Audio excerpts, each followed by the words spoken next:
What if the key to lasting happiness wasn't in acquiring more, but in appreciating what you already have? In a world where we constantly chase the next achievement, the next possession, or the next milestone, Seneca, one of Stoicism's greatest minds, argued that gratitude, not ambition, unlocks true contentment. His timeless wisdom holds lessons we can apply even today, no matter how busy or uncertain life feels. Before we dive into this life-changing philosophy, don't forget to like this video and subscribe to our channel to support our journey of exploring Stoicism together. Stick around until the end, because this might just shift your perspective on happiness forever. Number 1. Seneca's view on gratitude. Seneca believed that gratitude is the most foundational of virtues, one that connects us deeply to our humanity and the universe. For him, gratitude was not a passive feeling, but an active practice. He wrote extensively about how failing to recognize the good in our lives blinds us to joy. In letters to Lucilius, Seneca emphasized that gratitude is an antidote to entitlement. When we expect things to go our way or believe we deserve them, dissatisfaction creeps in. Gratitude shifts the focus from what's missing to what's present. Imagine someone who complains about their modest home, but overlooks the warmth it provides during cold nights. Seneca would urge them to pause and reflect on the blessing of shelter itself.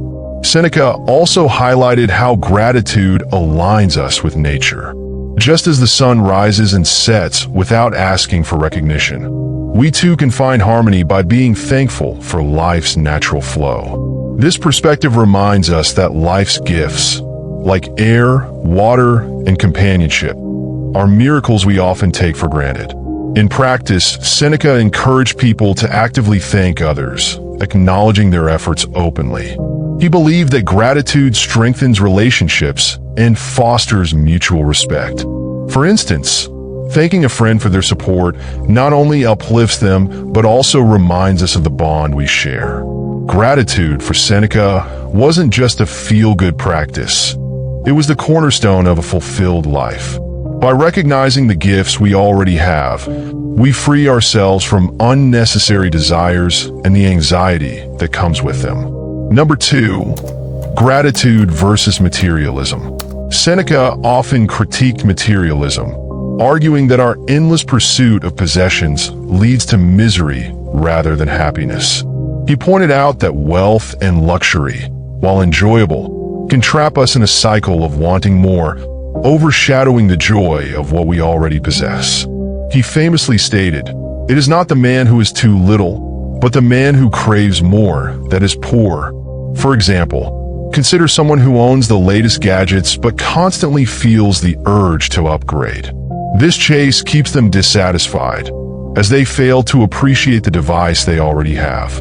Gratitude breaks this loop by reminding us that enough is a state of mind, not a state of wealth.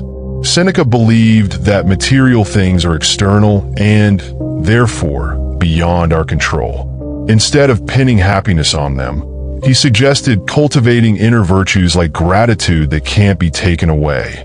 Reflect on the joy of a shared laugh with a loved one. It's free and profoundly fulfilling, unlike fleeting excitement from a new purchase. One of Seneca's key lessons was to practice voluntary discomfort to develop gratitude. By fasting or sleeping on the floor occasionally, we learn to appreciate the comforts we normally overlook. He saw these exercises as a way to ground ourselves, showing that happiness lies in simplicity. Ultimately, Seneca taught that true wealth comes not from abundance, but from contentment. By practicing gratitude, we transform our perspective, finding joy in the ordinary and breaking free from the chains of materialism. Number 3. Gratitude in overcoming adversity. For Seneca, gratitude was not just for good times. It was essential during challenges. He believed that hardship provides opportunities to grow stronger and wiser, and gratitude helps us reframe these difficulties. In one of his letters, Seneca explained how facing adversity with a grateful heart builds resilience. Imagine losing a job, While the initial reaction might be panic or despair, gratitude allows us to see it as an opportunity to explore new paths, perhaps even finding a more fulfilling career. Seneca also saw adversity as a teacher. He believed that struggles reveal our true character and help us cultivate virtues like patience, courage, and, of course, gratitude. For instance, enduring a grueling hike makes you appreciate the ease of everyday walking, transforming discomfort into a source of growth.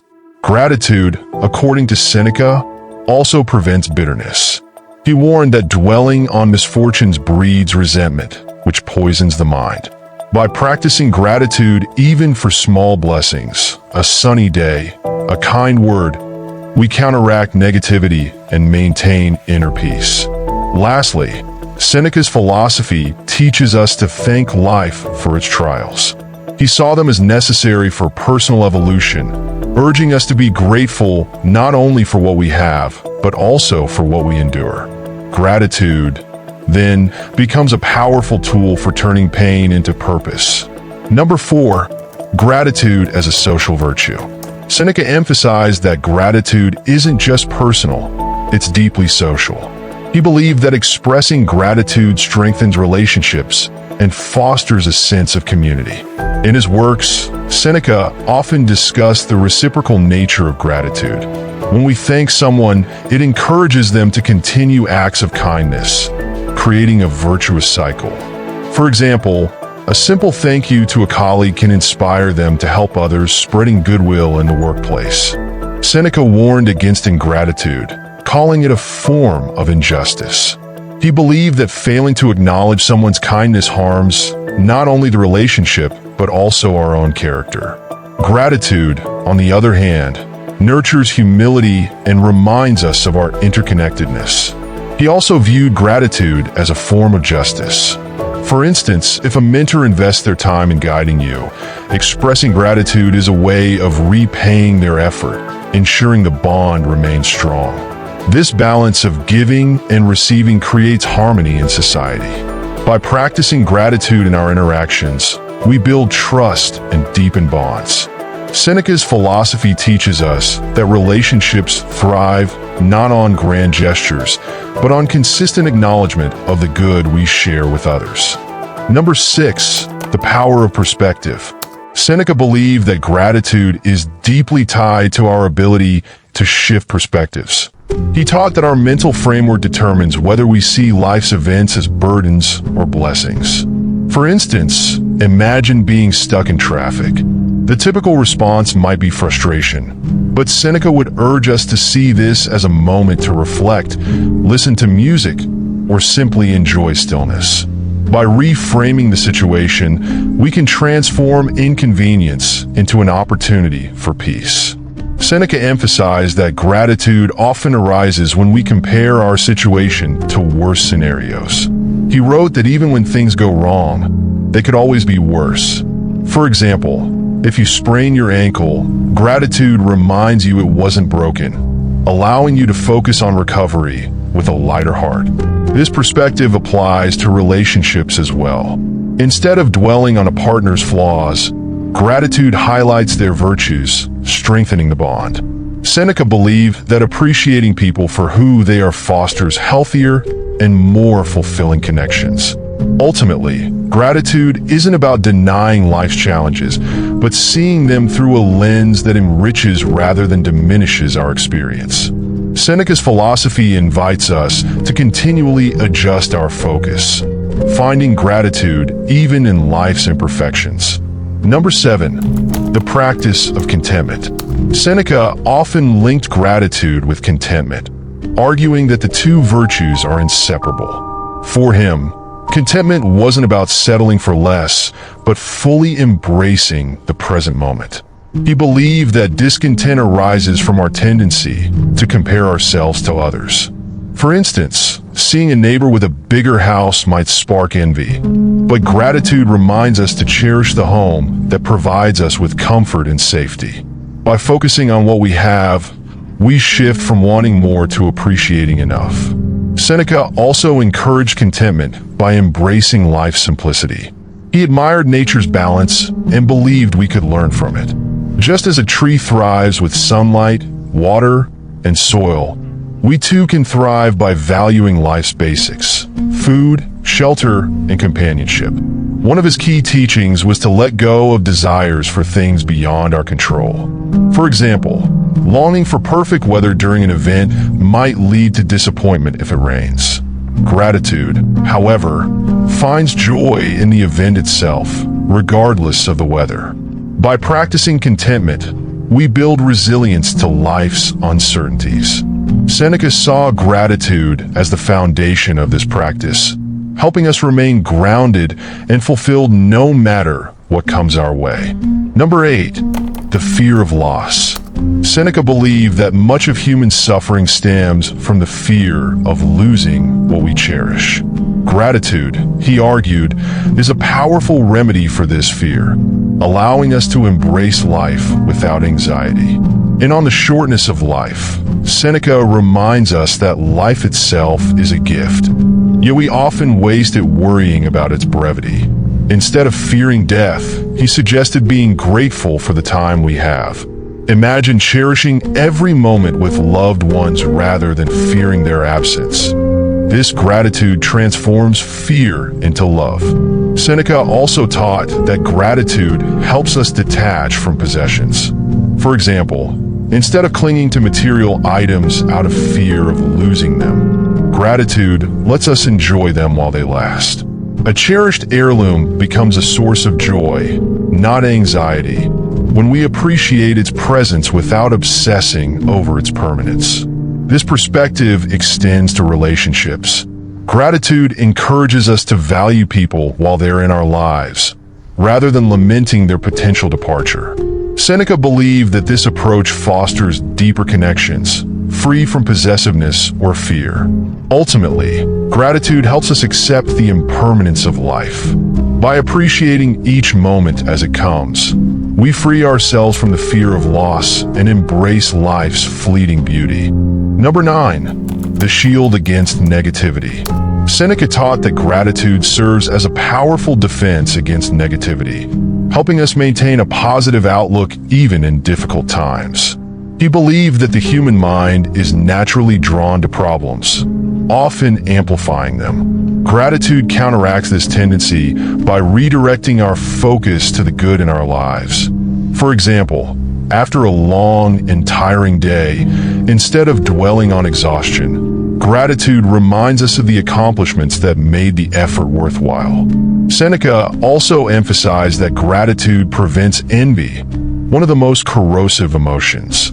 Instead of resenting someone's success, we can be grateful for our own journey and the lessons it teaches us. For instance, being thankful for the skills and experiences we've gained reduces the sting of comparison. Moreover, gratitude reduces anger. Seneca taught that when we're grateful, we're less likely to take offense at minor inconveniences. Imagine someone cutting in line. Gratitude for the time we do have to complete our tasks helps us respond with patience instead of frustration.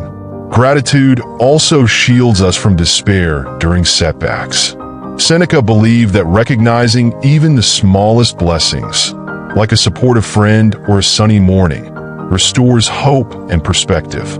By practicing gratitude, we build a mindset resilient to negativity, allowing us to navigate life's challenges with grace and optimism. Number 10, the path to inner peace. For Seneca, gratitude wasn't just a tool for happiness. It was a pathway to inner peace.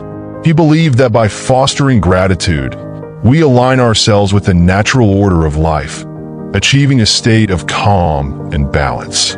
One of his key teachings was to focus on the present moment. Seneca often criticized those who dwelled on past regrets or future anxieties, arguing that gratitude keeps us anchored in the now. For example, appreciating today's meals, conversations, or quiet moments helps us find peace in what is, rather than what was or might be. He also emphasized the importance of self-reflection in cultivating gratitude. By regularly acknowledging our progress and strengths, we develop a sense of self-worth and tranquility. For instance, being grateful for personal growth, like improved patience or resilience, fosters inner confidence and reduces self-doubt. Seneca believed that gratitude helps us accept life's uncertainties. Instead of resisting change, gratitude allows us to see transitions as natural and necessary. For example, being thankful for the lessons of a challenging chapter makes it easier to embrace the new opportunities that follow. Finally, gratitude promotes a sense of spiritual harmony. Seneca saw life as a gift from nature or the divine, and by expressing gratitude, we align ourselves with this greater force. This alignment brings peace, as we trust that life unfolds as it should. Through gratitude, Seneca offered a timeless guide to inner peace, teaching us to let go of worry and embrace the present with open hearts. Seneca's belief in gratitude as the key to happiness is more than ancient wisdom. It's a blueprint for a fulfilling life. By practicing gratitude, we transform our mindset, deepen our relationships, and find joy even in adversity. Remember, happiness isn't about what we acquire. It's about how we perceive and appreciate the world around us. Don't forget to like, subscribe, and share your thoughts in the comments. Your support helps us continue this journey of exploring Stoic wisdom together. Stay grateful, and see you in the next video.